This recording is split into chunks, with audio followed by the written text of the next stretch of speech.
Welcome to the 1334 podcast. Today's episode is something just a little bit different. I don't have a guest. It's just going to be me speaking to you. I feel like I haven't done a great job of communicating who 1334 is and why we exist. So today I kind of want to do that and do some vision casting. 1334 essentially started in 2017 when I met a man named Andy. He was running an all-boys orphanage in India, and I realized that he was coming to the U.S. and traveling. He would fly to Valdosta and drive from Valdosta all through Georgia, South Carolina, North Carolina, Alabama, Tennessee, Florida, and he was raising donations for this orphanage so they could continue functioning. It occurred to me that he wouldn't have to do that if he could communicate what he's doing online.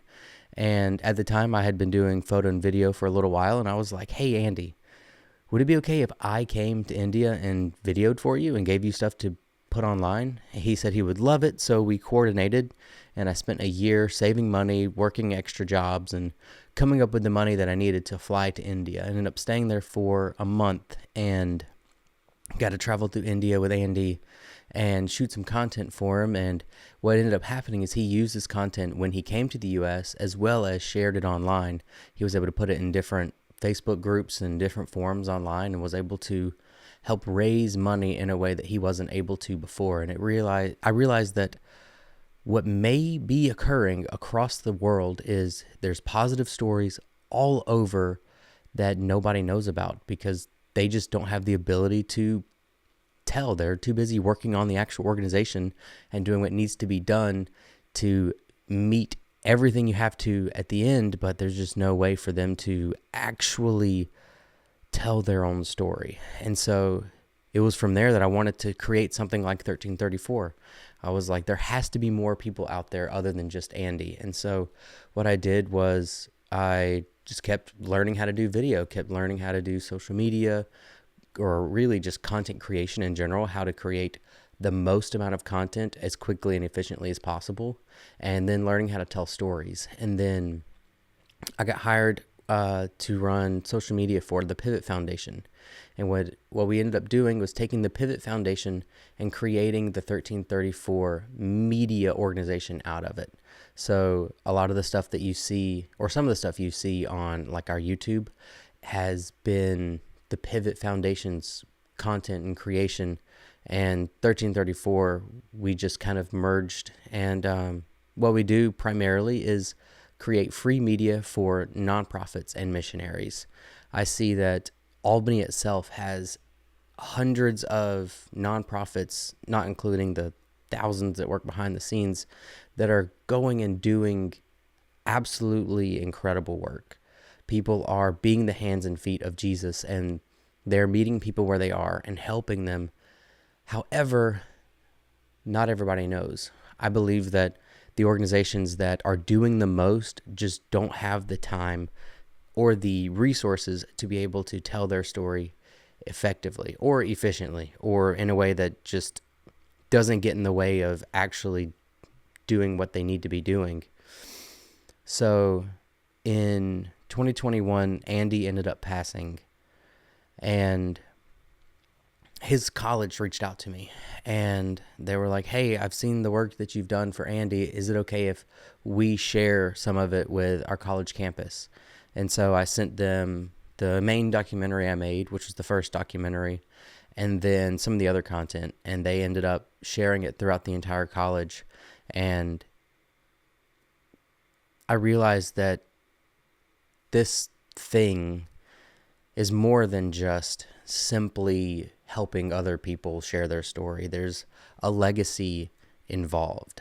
Andy's legacy was able to be shared because I was able to capture it. And I think what's so powerful is a lot of these organizations don't have a way to capture it other than maybe their phone. And if I have the ability to sit down and have a conversation with somebody, whether it be a podcast or an interview or a documentary, and I can help you share your mission and your vision and share what you're doing in your organization to help Albany, to help Southwest Georgia, to help the world in general, I think there's nothing greater. I don't know of anybody doing what I'm doing right now.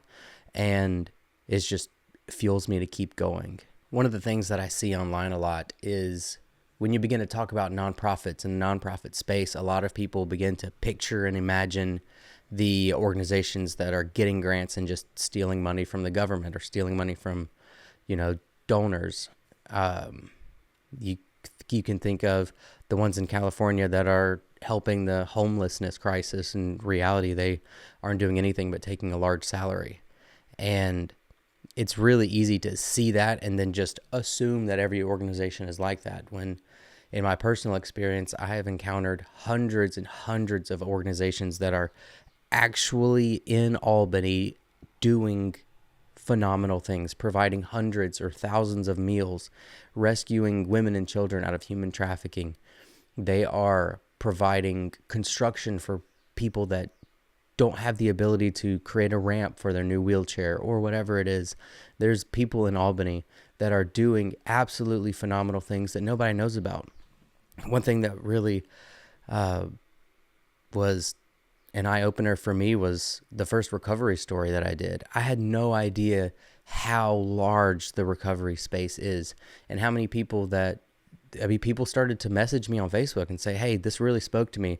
My story is very similar. And I had no idea. And most people would never know that these people are walking through recovery. And I think one, it's a testament to these people and how incredible they are, but also that this is more of an epidemic than people realize. The recovery space needs more and more hands and feet. They need more people in the space helping, more people that have walked through it, that can sit down with somebody and actually help them get through what they're going through. And I see that Albany's beginning to get more and more women's homes, and the Anchorage is growing, and you have all these people that are coming together to help see Albany revived. And that sort of thing isn't covered on WALB. That sort of thing isn't covered on the news, on Facebook, on these stupid little Facebook groups and pages. It's all the negativity because that's what draws attention. But when you walk out in the street, you go to the gas station and grab an energy drink and a snack, and you see that everyone's actually in a pretty good mood. Yeah, you see the gas prices are high. You see whatever it is, groceries are high, but you actually shake hands with somebody and you see that, hey, we're all in this together as a community. And that sort of thing it's very missed online. And I see that 1334 is a space that can fill that. We can fill that gap through the podcast, through clips, through the documentaries we've released. And I see that there's more light in our community than people actually see, than actually realize, that actually talk about. It's easy to get caught up in workplace drama and easy to get caught up in all these stupid little things that get in the way when we could be sharing the positivity that we see. We could be sharing motivation. We could be sharing recovery stories. And I don't know, I'm just really passionate about this, and I'm really passionate that there's nonprofits in this community, in this space in Georgia that nobody knows about. And I don't know, I think people that dedicate their lives to something deserve their work to get attention, if that makes sense. And right now, media is one of the main ways we do that. 1334 is because of Matthew 13:34, which I'll just read it straight. It says, Jesus always used stories and illustrations like these when speaking to the crowds. In fact, he never spoke to them without using such parables. And a parable is just a story. And I believe that video is one of the best ways we can share stories right now. And one of the main things that I've transitioned to is focusing on the podcast this year. I've been releasing, with the exception of 1 week, a podcast every single week. And it's been a wonderful, easy way to get people's story out, or even equipping stuff like, hey, this guy is amazing at social media. Let me share with you some of his tips so that you could begin to use your phone or pick a cheap camera or a little microphone or whatever it is, and you can help start sharing your story too, that this is a community effort. I want to do what I can, but I can't be everywhere all the time, which I'm hoping and praying one day that 1334 can do that. But for right now, why not share leadership tips or social media tips or camera tips or whatever it is that these professionals can share with the nonprofit space? I think that this podcast has the ability to continue to grow and help organizations not just share their story, but also share equipping and advice and whatever it is that they need. And I see that there's even churches beginning to reach out and say, hey, I need help with either my social media, or I need help with, I have a new person coming in. What sort of advice would you give for? And it's like, I'm not qualified to give advice, really.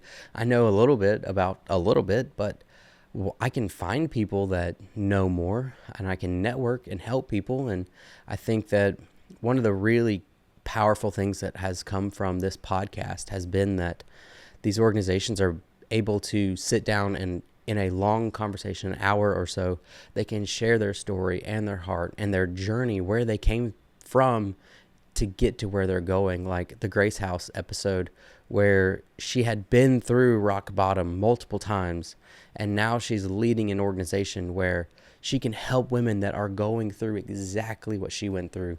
That sort of thing, that's so much more common than people realize. Even the people that are in the recovery space and are in a normal job, and they're able to walk people through, hey, I see the signs in your life. I see what you're going through. Let me help you. That sort of thing it's so overlooked.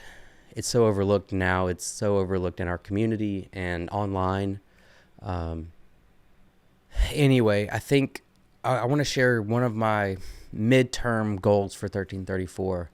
I see that 1334 could have a studio space that nonprofits use, where I have all the lights set up, I have mics set up, I have cameras set up, and a nonprofit can come in, schedule, and use the space completely for free. We're working on raising funds so that we can continue to buy equipment like this so that we could build the studio at some point. And I'm always looking for a new place to record, a new place to set up.